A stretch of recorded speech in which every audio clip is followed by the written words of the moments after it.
Welcome to A Court of Transformation and Awakening. I'm Lorrie Gray. And I'm Amanda Grace Harrison. And in this episode, we are discussing Chapter 42 of A Court of Thorns and Roses. Okay, so here we've got a final party before her third trial. And she's already in this place of she doesn't think she's going to live through this. No. Which leads to making some perhaps questionable decisions. It's true. If you're like, my life is ending anyways. Yep. She's like, it was a party like any other, even if it would likely be my last. So they're kind of doing their normal thing.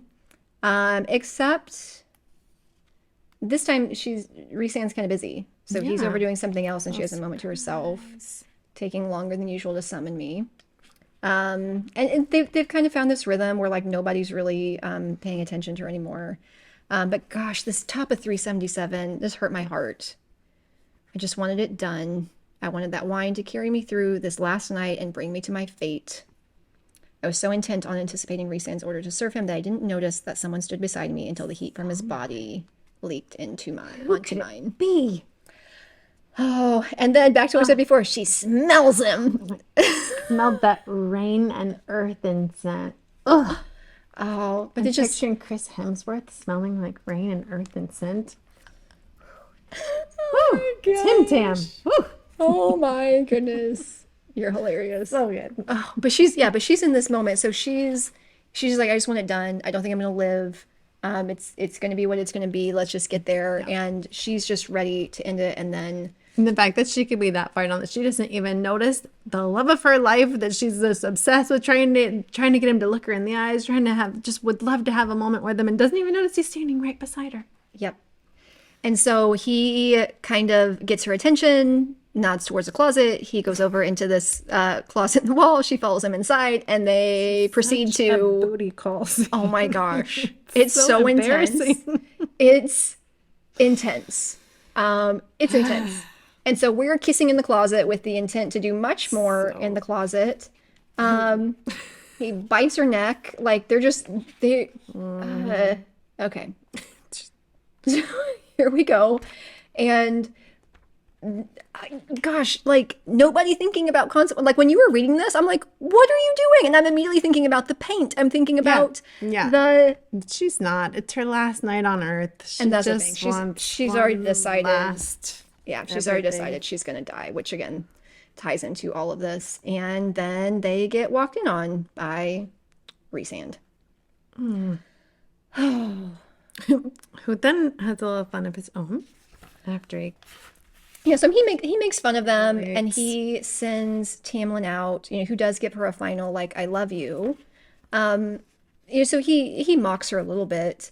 But then it's interesting because he also has this moment of like, do you actually intend to put yourself at my mercy, or are you truly that stupid?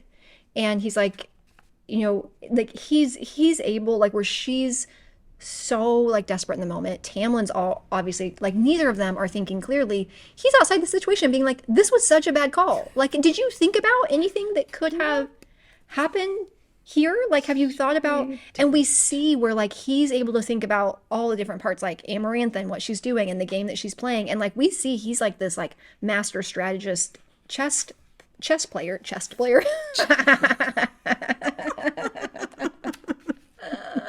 Freudian slip. Good one. But he's like, you're both fools. Did you really not see that this would happen? And then so then all of a sudden he's kissing her and the door flings open and there's Amarantha and Tamlin. Oh, ouch. Yeah, so they're caught, and and for Amarantha this confirms what she said before, that like humans have these inconstant hearts, and so this is one of those moments too where she's like, it was only when the light hit me that I saw that the smudges and smears on my paint had mysteriously appeared on Rhysand's hand. Like she realized like he didn't touch her there, Tamlin did. But she has this moment of understanding how much he's saved them, how much worse this could be, and then he sends her back to her cell. No. So The only other thing I have there is where she keeps her mouth. She says, I kept my mouth shut, even as I could have died for shame. Even as I ached to explain, Tamlin had to realize the truth. Yeah. I feel that. When I did die for shame, you want that little button that opens up the hole in the floor that lets you just disappear forever. Yep. Yeah. But so this was one of the things where in the moment, this is again one of those times whenever she's so mad at him and like on the surface, it seems like what he's doing is so terrible. But like on further reflection, yeah, like he's seeing the bigger picture here. Yeah. Like, and now again, it still does not seem like he's doing this out of the caring and kindness of his own heart. It seems like because he's got more at play here that we don't totally understand. But thank goodness somebody was thinking outside of just something like besides their nether region. Exactly. I was trying to think of it. I'm like, how do you say that? I was like, I started to say thinking with their pants, but thinking with their pants doesn't make sense. That's not really what I meant, but we're on the same page with whatever it is we're trying to say right there. Okay. Now this next scene though, we really see some of these answers of like what's going on, how is this working. Here's this person, Rhysand, who she's terrified of, and we've seen him do some truly horrific and awful things. Their relationship really shifts in this next scene. And I think this is where I think at the end of this season they're not friends. Like this, it's not like anything's erased, but we see him be a little bit more human, and I think that they come out the other side of this having more of like an ally relationship, like where she recognizes like that he's trying to play this bigger game, and that there's more to him than what we saw. So he comes in, he sits down. Now again, she's still super rude. Like, what do you want? And he's like, just a moment of peace and quiet from that mess. And now we've heard people call him Amarantha's whore. So like we understand that there's a thing happening there, and previously, whenever he's talked about her, we've only heard him talk about her as if he actually really does support her. And he said things like, my queen needs no reason for her actions. Like it seemed like he's on her side, even though we also see him playing this game of like betting against her and favor living. But this is the first time he comes right out and says that damned bitch is running me ragged. And we're like, oh, okay, is this what he really thinks of her? And we start to understand that the rest of it may have actually been part of the game. And she's like, you hate me. Imagine how you'd feel if I made you serve in my bedroom. Yeah. And we start to have this moment where we understand that he's a victim here too. Yeah. Why are you telling me this? Because I'm tired and lonely and you're the only person I can talk to without putting myself at risk.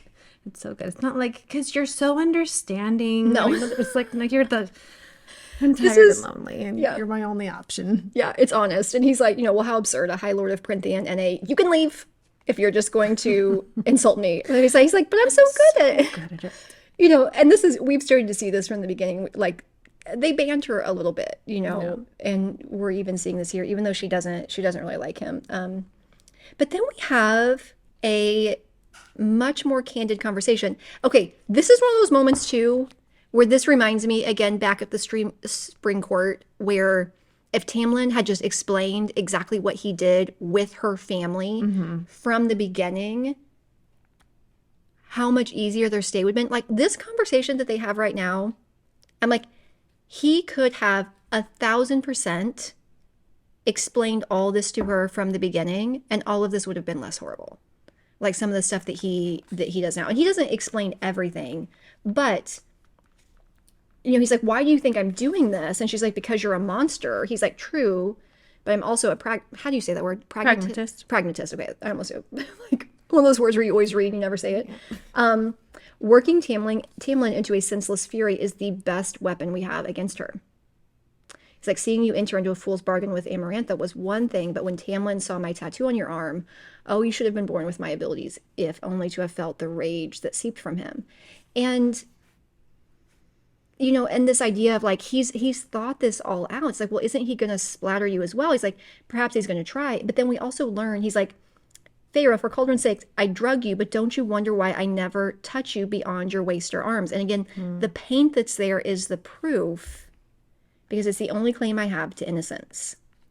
And we start to see that he's really thought all of this out, where he's like, I need Tamlin to be angry, but also to understand who the real enemy is and to not kill me. And like that, all of this stuff that initially, like putting her in these clothes and parading her around, just seems like the workings of somebody who's innately cruel, or the way that Tamlin and Lucien saw the head. It's like, oh my gosh, this is just a funny prank to them. We see that this was all very meticulously thought out with good reason. So we start to shift. It's like, okay, so what's all that going on? But we also understand that he says that there are bigger things at stake here, like taking a human woman to my bed. She's like, okay, like what? Like my territory, like my people. And I love this, that she sort of compares. There's a little comparison here between Tamlin and him.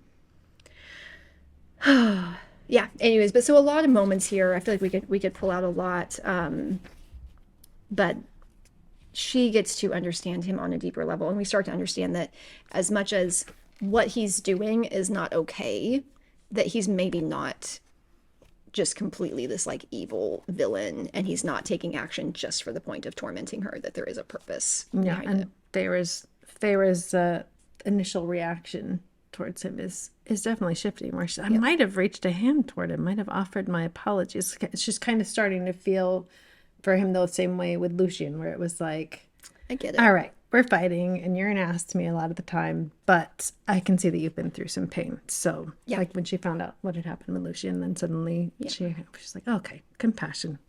Yeah. And she has this moment where, she says, part of me searched for the words to wound him in his vulnerability, but the other half recalled all that he had said, all that he had done, how his head had snapped to the door before he'd kissed me. He'd known Amarantha was coming. Maybe he'd done it to make her jealous, but maybe if he hadn't been kissing me, if he hadn't shown up and interrupted us, I would have gone out into that throne room covered in smudged paint, and everyone, especially Amarantha, would have known what I'd been up to. It wouldn't have taken much to figure out who I'd been with, especially not once they saw the paint on Tamlin. I didn't want to consider what the punishment might have been. And regardless of his motives or his methods, Rhysand was keeping me alive, and had done so even before I set foot under the mountain. I've told you too much. He's like right as she's piecing this all together, he's like, I gotta go. Yep. He's like, I gotta get out of here. And he even has this moment of like, if you were clever, you would use this against me. And if you had any stomach for cruelty, you'd go to Amarantha. But she obviously doesn't. So, and again, another moment here, another like really honest moment. She's like, when you healed my arm, you didn't need to bargain with me. You could have demanded every single week of the year, and I would have said yes. He just says, I know.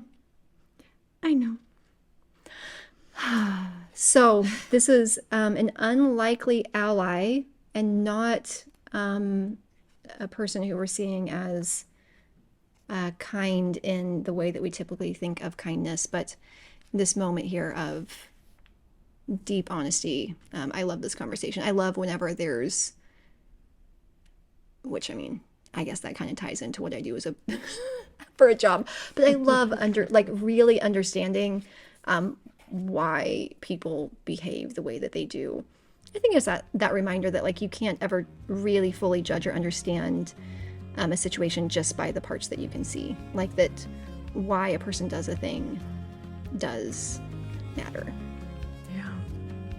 Hugely. Okay, friends. So that wraps up chapter 42. And we only have 4 chapters left, guys. We do. And our next chapter is her final task.